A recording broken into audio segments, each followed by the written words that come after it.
اور حضور نے فرمایا کہ قرب قیامت میں ایسے مکار اور عیار لوگ پیدا ہوں گے، چرب زبان لوگ پیدا ہوں گے، جب وہ دین کے حوالے سے گفتگو کریں گے تو وہ باتیں کریں گے جو نہ تم نے سنی ہوں گی نہ تمہارے آباء و اجداد نے سنی ہوں گی۔ بندہ حیران رہ جاتا ہے کہ کیسے یہ ایک ایک قول آج کل کے حالات پر منطبق ہو رہا ہے۔ آج کل ہمارے ہاں سوشل میڈیا پہ اور چینلوں پہ کئی سارے ایسے نئے نئے دانشور اٹھتے ہیں، چرب زبان، عیار قسم کے، بولنے میں بڑے تیز ہوتے ہیں، اور ان کی گفتگو لوگوں کو بڑا متاثر کرتی ہے، حالانکہ ان کی باتیں ایسی ہوتی ہیں کہ نہ ہم نے سنی ہے نہ ہمارے آباء و اجداد نے سنی ہے۔ میرے پاس ایک بندہ یہاں پہ آیا دوسرے بندے کو لے کر کہ ذرا اس کو سمجھائیں، یہ تو عجیب و غریب باتیں کرتا ہے۔ میں نے پوچھا کیا مسئلہ ہے؟ لاہور میں کہتے ہیں ہمارا ایک استاد ہے اور وہ ہمیں قرآن پڑھاتا ہے، اور وہ قرآن کیسے پڑھاتا ہے؟ اس نے ایک نقطہ پکڑا ہوا ہے کہ حضرت آدم علیہ السلام کا ڈھانچہ بنا تھا، ہم کہتے ہیں کہ ڈھانچہ بنا تھا پہلے، اس ڈھانچے کے اندر روح ڈالی گئی تھی۔ وہ کہتا ہے کہ نہیں، حضرت آدم علیہ السلام زمین سے اگ آئے تھے، جس طرح کہ کھمبی اگتی ہے، کھمبی زمین سے اگ آتی ہے، ایسے ہی حضرت آدم علیہ السلام اگ آئے تھے۔ اب یہ اس نے ایک نئی بات کی تھی، اب 14 صدیوں میں کسی مفسر نے ایسی کوئی بات نہیں کی جیسے کی بات اس نے کی تھی۔ ایسی باتیں جو نہ ہم نے سنی نہ ہمارے آباء و اجداد نے سنی ہے، کیونکہ اس نے ایک آیت پکڑی ہوئی تھی، واللہ انبتکم من الارض نباتا۔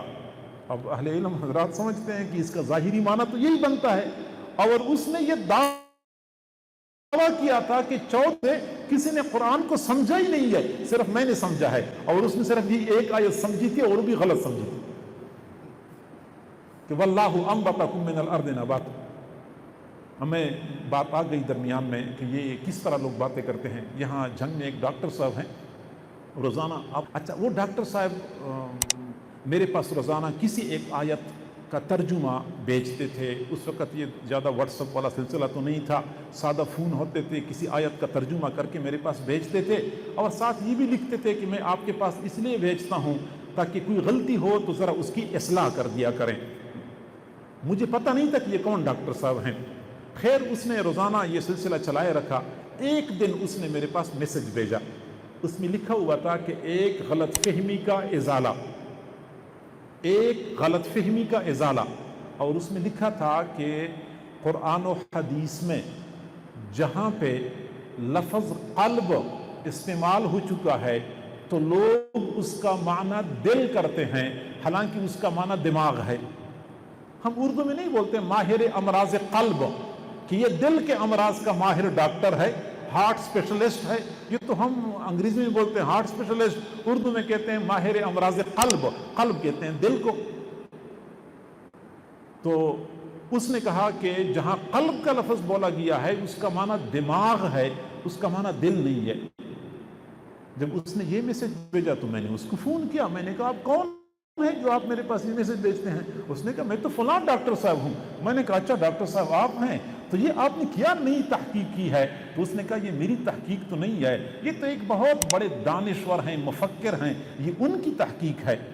تو میں نے کہا کہ 14 صدیوں سے قلب کا معنی دل کیا جاتا ہے، اب اس محقق کو کیا ضرورت پڑ گئی کہ 14 صدیوں کا ایک آسان ترجمہ اس کو خراب کر دیا اور بگاڑ دیا؟ تو اس نے اس کی وجہ بتائی کہ وجہ یہ ہے کہ دراصل قرآن اور حدیث کہتی ہے کہ انسانی جسم کو قلب کنٹرول کرتا ہے، جیسا کہ ہم بھی یہی کہتے ہیں نا کہ دل ٹھیک ہو جائے تو پورا جسم ٹھیک ہو جاتا ہے، اور دل خراب ہو جائے تو پورا جسم خراب ہو جاتا ہے۔ تو انسانی جسم کو قلب کنٹرول کرتا ہے، ہم یہ کہتے ہیں، اور سائنس یہ کہتی ہے کہ انسانی جسم کو دماغ کنٹرول کرتا ہے۔ تو اگر ہم اپنی بات پہ پکے رہیں تو پھر سائنس والے کہتے ہیں کہ تمہارا دین، تمہاری حدیث سائنس کے ساتھ مطابقت نہیں رکھتی، تو لہٰذا ہم قلب کا معنی ہی دماغ کر لیتے ہیں تاکہ سائنس کے ساتھ مطابقت ہو جائے۔ اب اس کا معنی یہ ہو گیا کہ سائنس کو خوش کرنے کے لیے یا اہل سائنس کو خوش کرنے کے لیے ہم تھوڑا سا قرآن میں لچک پیدا کریں نا، قرآن کی تفسیر تھوڑی سی غلط کر دیں، بدل دیں تاکہ وہ لوگ خوش ہو جائیں۔ حالانکہ میرا تو یہ نقطہ نظر ہے کہ ابھی سائنسی تحقیقات مکمل ہی نہیں ہے، اگر وہ مکمل ہو جائے تو کبھی بھی قرآن و حدیث سے ان کا تضاد واقعہ نہ ہو۔ بہرحال میں نے ان سے کہا کہ ڈاکٹر صاحب یہ کیا ظلم نہیں ہے کہ ہم ان لوگوں کو خوش کرنے کے لیے اپنے قرآن کو تبدیل کریں؟ تو اس نے کہا کہ اگر قلب کا معنی ہم دماغ کریں تو اس کا نقصان کیا ہے؟ اس طریقے سے وہ لوگ بھی کہیں گے کہ ہاں مسلمانوں کے پاس جو قرآن و حدیث ہیں وہ سائنس کے عین مطابق ہیں۔